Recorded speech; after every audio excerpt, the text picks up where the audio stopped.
पढ़ो नेक्स्ट, पहले क्वेश्चन पढ़ लो एक बार, एक्सरसाइज 8.2। अब ये जो एक्सरसाइज 8.2 है ये पूरे मिड पॉइंट थ्योरम, ये दोनों थ्योरम को ही यूज करके सारे क्वेश्चन बनाने हैं। सारे क्वेश्चन इंपॉर्टेंट है, एक भी ऐसा नहीं है जिसको बोल सकोगे कि आएगा नहीं आएगा, सारे के सारे क्वेश्चन इंपॉर्टेंट है। देखोगे ना तो सिर्फ 7 क्वेश्चन है एक्सरसाइज में, लेकिन सातों क्वेश्चन बड़े हैं, या तो 3 मार्क्स के आएंगे आपको एग्जाम में या तो 5 मार्क्स के। पढ़ो फर्स्ट क्वेश्चन पढ़ो, देखो क्या दिया है, रीड कर लो इत्मीनान से, एक एक चीज देखो क्या गिवन है, क्या प्रूफ करना है, फिर मैं बताऊंगा। चलो देखो उसमें क्या दिया, ABCD इज अ क्वाड्रेटरल। मैं पढ़ रहा हूँ, आप लोग सिर्फ बुक में देखो आराम से, एक साथ नोट डाउन करना सब। देखो लिखा हुआ है ABCD is a quadrilateral in which P, Q, R and S are mid points of the side AB, BC, CD and DA। तो आपको कितने मिड पॉइंट्स दिए उसमें टोटल 4। कौन कौन से? P, Q, R, S। आपको यहां से गिवन लिखना आप चालू करना है, ठीक? तो मैं लिख देता हूं पहले, P, Q, R, S are mid points, ठीक? आगे पढ़ो, देखो क्या लिखा है, AC इज अ डायगोनल, ठीक है, शो डेट, बस और कुछ गिवन नहीं है, पैरेललोग्राम वगैरह कुछ गिवन नहीं है, सीधा ABCD क्वाड्रेटरल दिया है, उसको नोट बोलने की भी जरूरत नहीं है या लिखने की जरूरत नहीं है, बस इतना लिख दिए गिवन में काफी है। क्या प्रूफ करना है एक एक करके बताओ। चलो first, SR is parallel to AC and half of AC। तो मैं आपको एक चीज बताया नहीं, यहां पर बता देता हूं, मिड पॉइंट थ्योरम में, मिड पॉइंट थ्योरम हमने क्या पढ़ा था, थ्योरम नंबर 8.8 कि E अगर मिड पॉइंट है AB का और F अगर मिड पॉइंट है, F अगर मिड पॉइंट है AC का, तो according to mid point theorem EF must be parallel to क्या होना चाहिए, BC। ये तो थ्योरम है जो हमने प्रूफ किया था।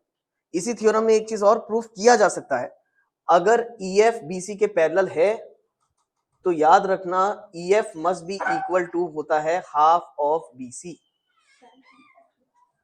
अभी बैठ जाओ, वैसे बैठे नहीं है यहाँ पर अभी। EF इज हाफ ऑफ क्या, BC। यानी कि मिड पॉइंट थ्योरम से हम दो रिजल्ट्स बता सकते हैं, ये लाइन इसके पैरेलल तो होती ही है, साथ ही साथ में ये लाइन इसका क्या होगा, हाफ। इसको कुछ ऐसा समझो, इसमें एमसीक्यूज भी आता है, मान लो ये 5 सेंटीमीटर है, तो बताओ ये कितना हो जाएगा, 10, उसका डबल। या ऐसा समझ लो ये 10 सेंटीमीटर है तो इसका हाफ ये कितना हो जाएगा, 5 सेंटीमीटर। मिड पॉइंट थ्योरम का एक रिजल्ट ये भी है, जिसको हम आगे यहाँ पर प्रूफ कर सकते थे, इसमें तो नहीं, 8.8 थ्योरम में आगे प्रूफ कर सकते थे, लेकिन मैंने नहीं कराया। इसलिए नहीं कराया क्योंकि बोला नहीं था थ्योरम में, थ्योरम में सिर्फ आपको EF को BC के पैरेलल प्रूफ करने बोला था, तो मैंने उतना ही कराया, एग्जाम में भी उतना ही आएगा। पहले बताओ ये क्लियर हुआ यहाँ तक, क्या बोला आपको, ठीक? इसी चीज का यूज करना है हमको, इसलिए मैंने ये दोनों रिजल्ट याद रखना। इसको कैसा याद रखोगे, फिर से सुन लो, if E is a midpoint of AB, F is a midpoint of AC, then by midpoint theorem EF must be parallel to what, BC, और EF must be equal to half of what, BC। Clear है? ऐसे ही हमको हर बार questions में proof करते वक्त statement लिखना पड़ता है। क्या बोल रहा हूं मैं, सब समझ में आ जाएगा। आप सेकंड वाला प्रूफ बताओ क्या करना है, PQ is equal to what, ठीक। Third, PQRS is a parallelogram. अब इसको थोड़ा सा ध्यान से समझना, क्योंकि ये क्वेश्चन समझ में आ गया तो क्वेश्चन नंबर 2, क्वेश्चन नंबर 3 भी आधा तुम्हारा हो ही जाएगा। अच्छा देखो, सबसे पहले क्या प्रूफ करना है, देखो तो, SR is parallel to what, AC। अब ये प्रूफ करने के लिए हम क्या करेंगे, अभी लिखना नहीं कोई भी, बस सामने देखो आराम से। इसको प्रूफ करने के लिए क्या करना, A से C हम एक डायगोनल ज्वाइन कर देते हैं। मैंने क्या किया, A से C एक डायगोनल को ड्रॉ कर दिया। अब आप मुझे एक बात बताओ, क्या यहां पर आपको एक ट्रायंगल नजर आ रहा है, देखो ABC, क्या आपको एक ट्रायंगल नजर आ रहा है? इवन तो मैं मार्क कर देता हूं कुछ ऐसा, ये ट्रायंगल नजर आ रहा है। इस ट्रायंगल में ध्यान से देखो, क्या S मिड पॉइंट है AD का, क्या R मिड पॉइंट है DC का, और अगर S और R इस ट्रायंगल में मिड पॉइंट है तो बाय मिड पॉइंट थ्योरम हम क्या बोल सकते हैं, अबे बोलो ना बॉयज, S अगर मिड पॉइंट है AD का, R मिड पॉइंट है DC का, so by mid point theorem SR must be parallel to क्या हो जाएगा, AC, और SR must be half of क्या हो जाएगा। इस स्टेटमेंट के फॉर्म में लिखना है आपको, मैंने पहले ही बोल दिया बड़े क्वेश्चन है ये, हमको स्टेटमेंट लिखना पड़ेगा। कैसे स्टेटमेंट लिखते हैं, देखो, इन ट्राइंगल, कौन सा ट्राइंगल है, DAC, ध्यान से देखो कौन सा ट्राइंगल है, DAC। बताओ क्या लिखेंगे, S and R are mid points of side. बताओ कौन कौन सा साइड है, AD एंड CD। तो AD and CD respectively so by mid point theorem, डाई लिख दिया मैंने, so by mid point theorem, बताओ क्या बोलेंगे, S R is parallel to what, AC, and S R is equal to what, half of AC। कोई दिक्कत? Sure? ये पहला स्टेप हुआ। अच्छा तुम बताओ, क्या यही प्रूफ करने बोला था, S R is parallel to AC and S R is equal to half of AC? तो पहला बिट तो स्टेटमेंट लिख के ही प्रूफ हो गया। इसके ज्यादातर क्वेश्चन पूरे स्टेटमेंट लिख के ही सॉल्व करने हैं, बहुत ज्यादा दिमाग नहीं लगाना पड़ेगा आपको, थ्योरम याद है तो फट से बनेगा। सेकंड क्या प्रूफ करने बोला है बताओ, ये PQ is equal to SR। अब इसके लिए क्या करना पड़ेगा, इसके लिए एक स्टेप मैं बता रहा हूं, आप बनाना, ठीक? बताओ क्या ये ट्रायंगल नजर आ रहा है, दिख रहा है ट्रायंगल? कौन सा ट्रायंगल है, ट्रायंगल कौन सा है, ABC। ABC ट्रायंगल में बताओ क्या P मिड पॉइंट है AB का, Q मिड पॉइंट है BC का? So by mid point theorem PQ must be parallel to what, AC, और PQ must be equal to half of what, AC। Correct है? ये तुम लिखोगे, ठीक? जैसे मैंने अभी इस ट्रायंगल के लिए लिखा वैसे ही तुम लिखोगे इन ट्रायंगल ABC। पूरी स्टेटमेंट आपको यहां पर लिखनी है, लिखो। चलो पहले नोट डाउन करो, स्टार्टिंग से लिखना चालू करो।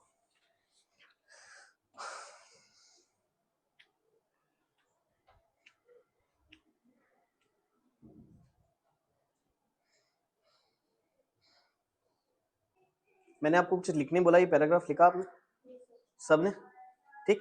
सेम लिखा होगा। बताओ क्या, since P and Q are the mid points of the side AB and BC respectively, so by mid point theorem PQ is parallel to what, बोलो बोलो, इधर देखो भाई, PQ is parallel to what, AC, and PQ is equal to half of AC। सबने लिखा? पक्का? बताओ second में आपने लिखा होगा, यहां से यहां तक तो सेम स्टेटमेंट लिखा होगा। इसके बाद बताया होगा PQ is parallel to what, AC, and PQ is equal to half of what, AC। इतना लिख लिया। अब आपको करना क्या है, देखो सामने देखो, सबके सब ध्यान देना। हम ना जस्ट ये इक्वेशन और ये इक्वेशन, यानी इक्वेशन तो नहीं बोलना चाहिए, इस स्टेटमेंट और इस स्टेटमेंट को दोनों को कंपेयर करेंगे।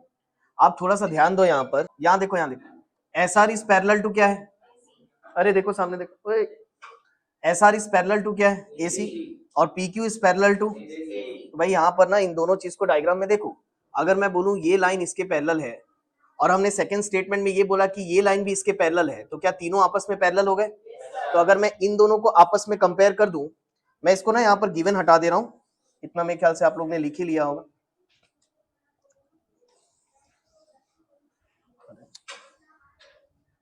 अरे जान दो, कोई बात। अच्छा देखो, अगर हम इन दोनों स्टेटमेंट को कंबाइन कर दें, अगर एस आर AC के पैरेलल है, PQ भी AC के पैरेलल है, तो क्या मैं बोल सकता हूं therefore S R is parallel to what, PQ, right और नॉट? इतना तो बोल सकते हैं ना, क्योंकि ये इसके पैरेलल है, ये इसके पैरेलल है, तो डेफिनेटली ये दोनों आपस में क्या होगा यार, पैरेलल। ठीक उसी तरीके से इन दोनों चीजों को देखो ध्यान से, है दांत मत दिखा, इधर देख सामने, क्या बता, एस आर क्या लिखा है, हाफ ऑफ AC, PQ क्या है, half of AC। S R भी AC का हाफ है, PQ भी AC का हाफ है, तो क्या एस आर और PQ दोनों इक्वल हो जाएगा? ये दोनों सेम है ना यार, एस आर भी हाफ ऑफ AC है, PQ भी हाफ ऑफ AC है, तो क्या बोल सकते हैं, and S R is equal to what, PQ। बोलो करेक्ट है? इससे आपका क्या हुआ, सेकेंड बिट प्रूव हो गया, बोलो करेक्ट है? साथ ही साथ में थर्ड बिट भी प्रूव हो गया, पैरेललोग्राम भी प्रूव हो गया। कैसे? हाँ, कल थ्योरम लिखवाया था, किसी भी एक क्वाड्रेटरल का एक पेयर ऑफ साइड इक्वल के साथ साथ क्या होना चाहिए, पैरेलल, तो उस क्वाड्रेटरल को हम क्या बोलेंगे, पैरेललोग्राम। जो कल नहीं आए थे सुन लो भाई ध्यान से, अगर एक क्वाड्रिलेटरल के एक साइड इक्वल के साथ साथ पैरेलल भी है तो हम उसको डायरेक्टली क्या बोल सकते हैं, पैरेललोग्राम। जैसे यहां डायग्राम में देखो, PQ को हमने SR के पैरेलल भी बता दिया, करेक्ट है, और PQ को SR के इक्वल भी बता दिया। तो इसके बाद आप लिखोगे since a pair of side is equal, कल जो लिखा था, एज वेल देयरफॉर, इसको हटाते हैं, देयरफॉर PQRS is पैरेललोग्राम। पहले बताओ ये क्लियर हुआ क्या? क्या बताया मैंने? पक्का? यानी कि एक साइड इक्वल के साथ साथ अगर पैरेलल भी है तो हम डायरेक्टली उसको पैरेललोग्राम बोल सकते हैं। क्लियर हुआ? ठीक है, नोट डाउन करो। क्वेश्चन नंबर 2 पढ़ो, देखो उसमें क्या दिया है। अब ना ये सारे क्वेश्चन थोड़े से हार्ड है, मैं कल भी बताया था, तो थोड़ा सा ध्यान से आपको पढ़ना चाहिए बेटा। पढ़ो तो देखो क्या दिया। ABCD is a rhombus and PQR and S are the midpoints of sides AB, BC and CD and DA respectively. Show that the quadrilateral PQRS is a rectangle. पहले तो क्वेश्चन को पढ़ के डायग्राम बनाना पड़ेगा, एक बार बना के देखो। क्वेश्चन को रीड करते हुए डायग्राम बनाना है, बना के देखो। ABCD is a rhombus. rhombus क्या होता है बताओ? हाँ, एक ऐसा पैरेललोग्राम जिसके चारों साइड्स क्या होते हैं? इक्वल। तो देखो A B C D, ये क्या दिया है आपको? रंबस। आगे पढ़ो क्या लिखा है। P Q R S are the midpoints of the side AB BC CD and DA। इसका मतलब क्या हुआ? आप देखो उसमें क्या लिखा है, P Q R S are the midpoints का मतलब क्या? देखो P मिड पॉइंट है किसका? AB का। Q मिड पॉइंट है किसका? BC का।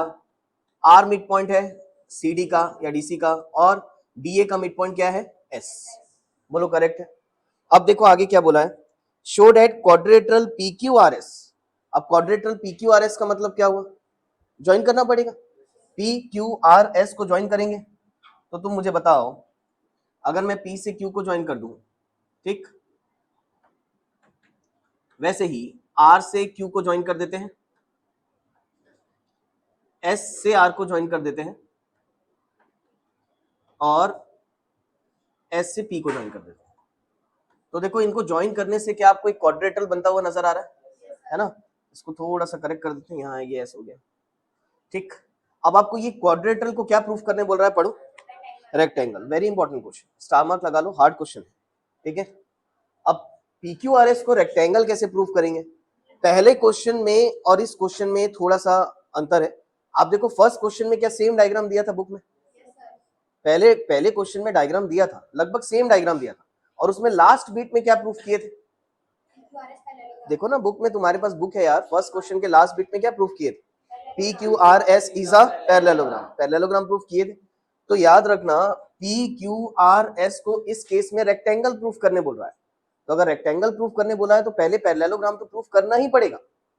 तो जो स्टेप तुमने क्वेश्चन नंबर 1 में फॉलो किए थे, एज इट इज पूरा का पूरा क्वेश्चन नंबर 1 इसमें हमको कॉपी पेस्ट करना पड़ेगा। बोलने का मतलब ये है, PQRS को रेक्टेंगल प्रूफ करने से पहले PQRS को क्या प्रूफ करना पड़ेगा? पैरेललोग्राम। और पैरेललोग्राम के लिए जो जो स्टेप तुमने क्वेश्चन नंबर 1 में किए थे, वो पूरे step as it is copy paste करो। पहले गिवन बता दो, तो मुझे गिवन क्या दिया है बताओ। हाँ, बस मिड पॉइंट के अलावा कुछ गिवन नहीं है। P, Q, R and S are mid points, बस इतना ही दिया है। और बताओ तो क्या प्रूफ करना है? PQRS is a rectangle. करो। अब आपको सबसे पहला बीट तो मैंने बता दिया, करना क्या है। रेक्टेंगल प्रूफ करने के लिए पैरेललोग्राम प्रूफ करना पड़ेगा, और पैरेललोग्राम प्रूफ करने के लिए ध्यान से देखो सबके सब, जैसे लास्ट टाइम हमने किया था, याद है आपको? AC को ज्वाइन किया था। इसके बाद जो जो स्टेप आपने फर्स्ट क्वेश्चन में किए, पूरे के पूरे फर्स्ट क्वेश्चन को as it is copy paste करो, करना ही पड़ेगा। पैरेललोग्राम तक सबका हो गया क्या? ये थोड़ा सा ना हार्ड है, लेकिन मैं चाह रहा हूं पहले तुम बताओ कि कैसे 90 डिग्री बताएंगे। अच्छा देखो, अगर आपने PQRS को पैरेललोग्राम प्रूफ कर दिया, मेरे हिसाब से सब कर लिए होगे, मैं लिख देता हूं डायरेक्ट कि PQRS इज अ, ये आपने लास्ट स्टेटमेंट लिखी होगी, करेक्ट है? तो अब मुझे इतना बताओ, ये पैरेललोग्राम को रेक्टेंगल कैसे प्रूफ करेंगे? किसी भी पैरेललोग्राम को रेक्टेंगल कैसे प्रूफ करेंगे? इसके लिए एक डेफिनेशन लिखाया था ना शुरू में आप लोग को, रेक्टेंगल की डेफिनेशन लिखाया था मैंने कॉपी में, आप पढ़ो देखो। नहीं नहीं, पहले सही बोल रहा था तू, 90 डिग्री बताएंगे तो 90 डिग्री बताएंगे कैसे? सबको डेफिनेशन लिखाया था मैंने उस समय, लगभग सब आ भी रहे थे, है ना? सबके कॉपी में लिखा होगा। आपको देखना, मैंने रेक्टेंगल की एक डेफिनेशन लिखाई थी। रेक्टेंगल एक ऐसा पैरेललोग्राम होता है जिसके सारे एंगल्स कितने होते हैं? 90 डिग्री। बोलो करेक्ट है। यानी अगर मैंने PQRS को पैरेललोग्राम प्रूफ कर दिया है, तो अगर मैं angle P, angle Q, angle R और एंगल S को 90 डिग्री प्रूफ कर दूं, तो automatically P Q R S क्या प्रूव हो जाएगा? रेक्टेंगल प्रूव हो जाएगा। करेंगे कैसे इसको? 90 डिग्री दिखाएंगे कैसे? Any idea? कुछ दिमाग लगा सकते हो? नहीं।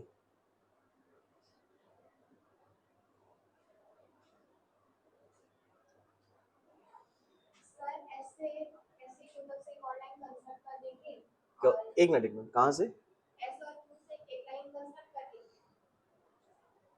ये ऐसा, तो उससे क्या होगा?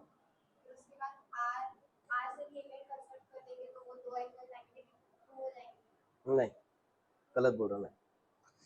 आपको सबसे पहले क्या करना पड़ेगा? अब देखो मैं समझा रहा हूँ, समझते जाओ। बीबी को ज्वाइन करना पड़ेगा, ठीक? डी से बी को ज्वाइन कर दो। पहले मुझे एक बात बताओ, एबीसीडी क्या दिया है? रोम्बस। अंडरलाइन कर लो, पेंसिल से आप अंडरलाइन कर लो रोम्बस। और मैंने आपको देखो लिखवाया होगा, जब आपको मैंने डेफिनेशन लिखाया था कि diagonals of a rhombus bisect each other at 90 degree, लिखवाया मैंने। रम्बस के डायगोनल्स आपस में किस में बाइसेक्ट करते हैं? 90 डिग्री पे। याद नहीं भी है, लिखे नहीं भी हो तो अभी याद कर लो।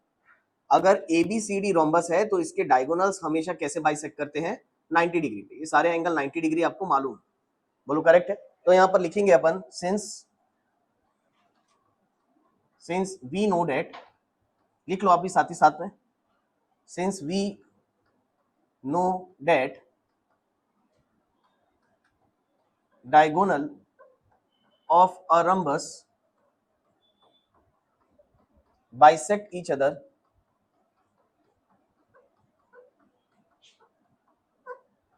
at 90 degree. लिख लेना, since we know that diagonals of a rhombus bisect each other at 90 degree. तो हमको ये 90 डिग्री तो फट से पता चल गया। अब इसके बाद करेंगे क्या? सामने देखो, यहां पर आपको एक छोटा सा क्वाड्रेटरल दिखाता हूं मैं। देखो, मान लो ये डायगोनल्स एक दूसरे पे ओ पॉइंट पे इंटरसेक्ट किए हैं। ये कौन सा पॉइंट है? ओ। इसको मैं ले लेता हूं एम और इसको मैं ले लेता हूं एन।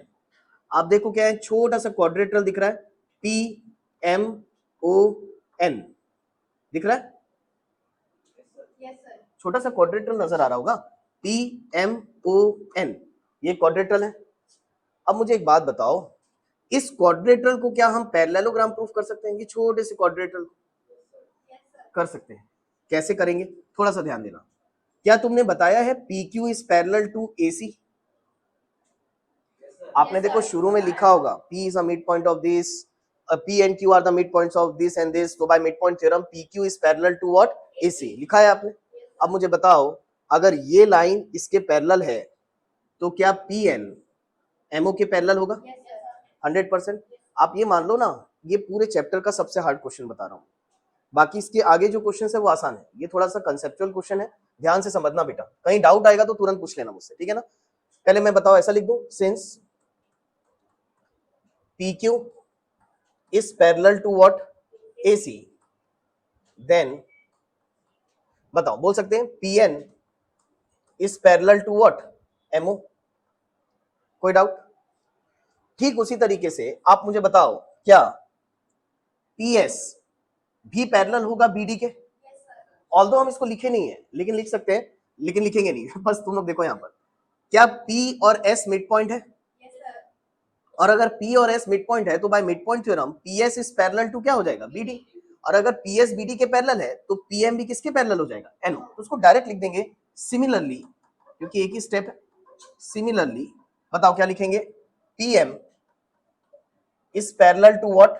NO। तो मैंने क्या प्रूफ किया? अभी अभी लिखो मत, मैं पहले ना समझ लो, फिर लिखने के लिए बहुत टाइम दे दूंगा। ये PM is parallel to what? MO। बोलो करेक्ट है ना? एक्सीलेंट क्वेश्चन बेटा, थोड़ा सा ध्यान देना आप लोग। अगर ये इसके पैरेलल है, ये इसके पैरेलल है, अपोजिट साइड्स पैरेलल है, तो क्या PMON पैरेललोग्राम प्रूव हो गया? देखो कुछ मेहनत नहीं करना पड़ा, बस ये 3 लाइन लिखा हूं मैंने, ऑटोमेटिकली उसको क्या प्रूफ कर दिया मैंने? पैरेललोग्राम। तो मैं इजी मेथड ही बता रहा हूं आपको। तो देयरफॉर मैं लिख सकता हूं PMON इज अ पैरेललोग्राम। क्या बता दिया? PMON is a parallelogram. कोई डाउट? पक्का? ठीक है। अच्छा मुझे एक बात बताओ, अगर PMON पैरेललोग्राम है तो क्या पैरेललोग्राम के अपोजिट एंगल इक्वल होते हैं? yes, sir. अगर ये एंगल 90 है तो मैं आपसे पूछ रहा हूँ, बताओ क्या ये भी एंगल 90 हो जाएगा? Yes, sir. क्योंकि पैरेललोग्राम के अपोजिट एंगल क्या होते हैं यार? इक्वल। तो मैं क्या लिख सकता हूँ, एंगल, ये एंगल कौन सा है बताओ? M O N. तो angle M O N is equal to, इसको एंगल पी बोल दो क्या? इज इक्वल टू बताओ कितना? 90 डिग्री ईच। क्या लिखेंगे? Opposite angle. कोई डाउट? पक्का? ठीक। अरे आ रहा है ना सबको समझ? तो मैंने एंगल पी को क्या प्रूफ कर दिया? 90 डिग्री। अब आप एक बात बताओ, क्या पी क्यू आर एस को हमने ऑलरेडी पैरेललोग्राम प्रूफ किया है?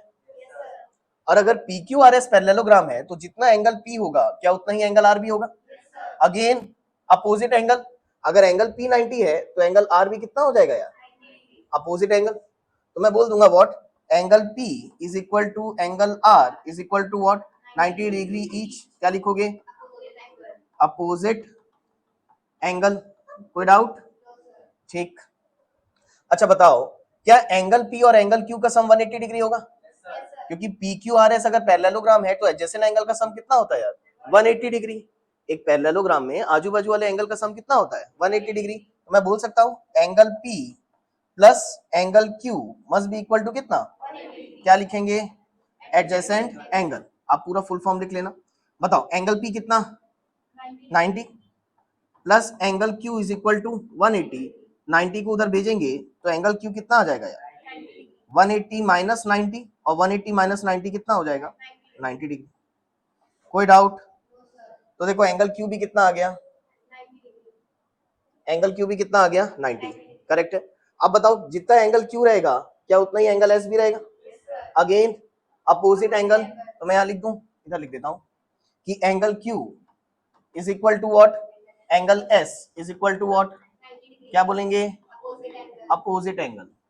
अब मुझे एक बात बताओ, क्या मैं बोल सकता हूँ क्या मैंने सारे एंगल 90 डिग्री प्रूफ कर दिए?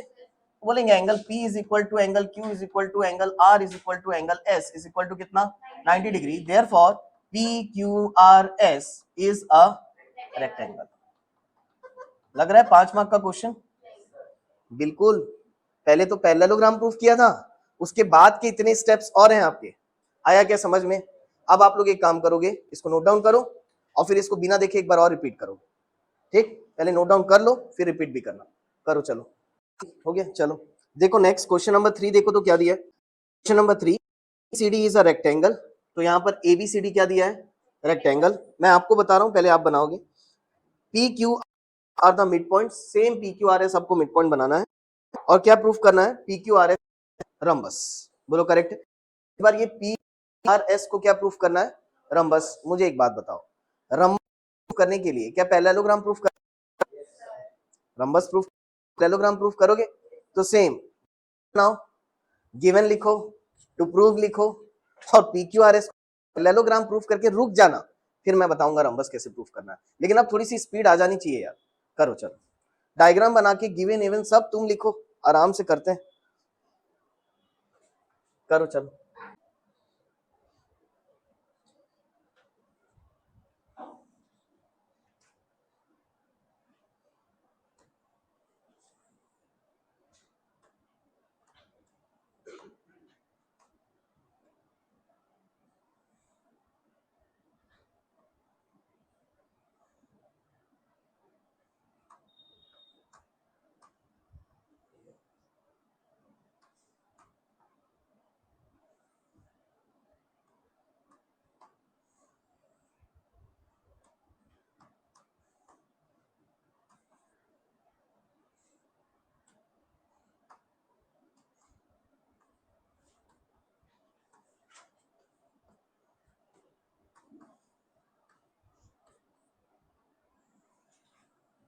ठीक, पहले पैरेललोग्राम प्रूफ कर लो फिर मैं बताता हूं। ये एंगल कितना? ये एंगल कितना? क्योंकि ABCD तो रेक्टेंगल दिया है ना, रेक्टेंगल दिया है तो 90 डिग्री तो ले सकते हैं यार। गिवन दिया है ABCD is a rectangle. Correct है। रुक जाओ, उधर उधर वेट करो, आ रहा हूं। ABCD रेक्टेंगल है तो क्या PBQ और आर सी क्यू को कॉन्ग्रेंट प्रूफ कर सकते हो? कैसे होगा ये थोड़ा सा ध्यान से देखो यार। देखो अगर Q मिड पॉइंट है तो क्या CQ is equal to BQ होगा? मिड पॉइंट है ना, Q मिड पॉइंट है तो क्या CQ is equal to BQ होगा? मैं पहले ना आप लोग के लिए ट्रायंगल का नाम लिख देता हूं। कौन कौन सा ट्रायंगल लिया बताओ? PBQ, PBQ एंड ट्रायंगल बताओ कौन सा ये? RCQ, RCQ बताते जाओ। BQ is equal to what? CQ, BQ is equal to what? CQ। ये गिवन है, Q मिड पॉइंट आपको ऑलरेडी दिया हुआ है तो CQ is equal to BQ हो जाएगा। और तुम मुझे बताओ क्या ABCD रेक्टेंगल है? तो क्या AB BC के इक्वल है? बताते जाना। AB is equal to what? DC। क्या है ये? गिवन। दोनों तरफ 2 का डिवाइड कर देते हैं। क्यों कर रहे हैं तुमको अभी समझ में आ जाएगा। अच्छा देखो यहां पर अगर P दोनों तरफ अगर 2 का डिवाइड कर दिया तो क्या P मिड पॉइंट है AB का? और अगर P मिड पॉइंट है AB का तो AB का हाफ क्या मैं PB लिख सकता हूं? अरे P मिड पॉइंट है AB का तो AB का हाफ क्या मैं PB लिख सकता हूं? मिड पॉइंट है ना यार, मिड पॉइंट है नहीं, दोनों इक्वल है ना, तो AB का हाफ क्या लिख दिया मैंने? PB। अच्छा ठीक है, नहीं रे तो मैं ये दोनों ट्रायंगल लिया हूं ना यार, तो मैं AB क्यों लिखूंगा? ठीक है PB लिखूंगा। अच्छा वैसे बताओ BC का हाफ क्या RC लिख सकते हैं? तो PB is equal to what? RC हो गया। पहले बताओ ये क्लियर हुआ? और एंगल B और एंगल C क्या है यार? मैंने इन दोनों को इक्वल कर दिया ना, तो angle B is equal to angle C कितना है? 90 डिग्री ईच। ये भी गिवन है, तो तुम बताओ क्या कॉन्ग्रेंट हो गया? कौन से क्राइटेरिया से? साइड एंगल साइड, शुक्र है इस बार क्राइटेरिया ठीक बताए। Side angle side, again side angle side. तो मैं बोल सकता हूं triangle PBQ is congruent to triangle RCQ by SAS rule. और एक बार साइड एंगल साइड से ये दोनों ट्रायंगल कॉन्ग्रुएंट प्रूफ हो गया तो आप बताओ क्या PQ is equal to RQ by CPCT? मैं बोल सकता हूं, है ना, तो मैं बोल दूंगा PQ is equal to RQ, PQ is equal to RQ by CPCT। अब मुझे एक बात बताओ, अगर मैं इन दोनों साइड को इक्वल प्रूफ कर दिया तो क्या PQRS को ऑलरेडी आपने पैरेललोग्राम प्रूफ कर दिया है? और मैंने इसके पहले भी समझा चुका है, एक पैरेललोग्राम के आजू बाजू वाले साइड्स अगर इक्वल हो गए तो ऑटोमेटिकली उसके ऑल साइड्स क्या हो जाएंगे यार? इक्वल। तो अगर ये साइड इसके इक्वल है तो ऑटोमेटिकली मैं बोल सकता हूं therefore PQ is equal to QR is equal to RS is equal to SP। Again therefore एक ऐसा क्वाड्रिलेटरल जिसके सारे साइड्स इक्वल हो गए उसी को हम क्या बोलते हैं? रम्बस। एक ऐसा पैरेललोग्राम जिसके सारे साइड्स इक्वल है उसको क्या बोल देंगे यार? रम्बस। तो मैं बोल सकता हूं यहां therefore PQRS is a rhombus. पहले बताओ ये क्लियर हुआ कि नहीं हुआ अच्छे से? तो इन दोनों को कॉन्ग्रुएंट प्रूफ किया, ये दोनों साइड को इक्वल प्रूफ किया, तो ऑटोमेटिकली ऑल साइड्स क्या हो गए? इक्वल, तो रोम्बस प्रूफ हो गया। अगेन इस क्वेश्चन को भी रिपीट करना है, लेकिन इस क्वेश्चन को रिपीट करके आओगे। अगेन वेरी इंपॉर्टेंट क्वेश्चन, दोनों में से एक क्वेश्चन 5 मार्क का फाइनल एग्जाम में आता है, तो इसको भी नोट डाउन कर लो, लेकिन इसको घर से रिपीट करके आओगे, ठीक है ना?